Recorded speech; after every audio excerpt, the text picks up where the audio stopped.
Hi there, this is Ferran from Latitude. I'm sure the pile of requests you get from your stakeholders never ends. As a data analyst, it's easy to feel like you're the bottleneck in this kind of situation. But let's see how you can supercharge your productivity using models in Latitude. Okay, so let me show you how models work.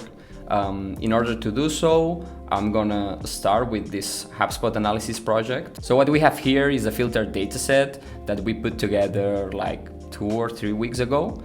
And basically, our aim here was to filter out all Gmail accounts from our HubSpot context, since we want to just focus on corporate emails. And now I want to build a new customer funnel, but I don't want to duplicate the logic again. So I'm going to show you how you can reuse this filtered dataset in a new model so you can reuse it in different projects. Cool, so now I'm going to copy these blocks.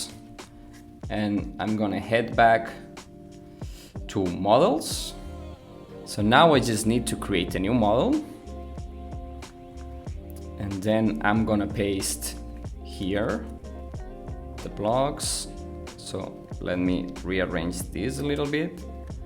And now, if I just connect all the blocks to this output block, cool, so now the model is ready to use. And I just need to rename it. So let's put something like clean context here. Let's rename the model. So now I can go back to the previous project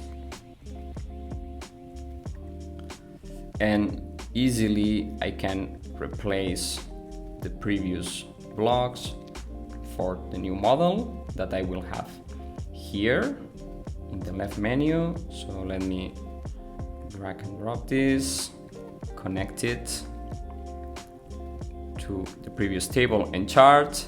Okay, so as you can see, the model works, and now I can reuse this clean data set while keeping the logic in a single place. And that's it. This way you don't need to do the same data transformations over and over.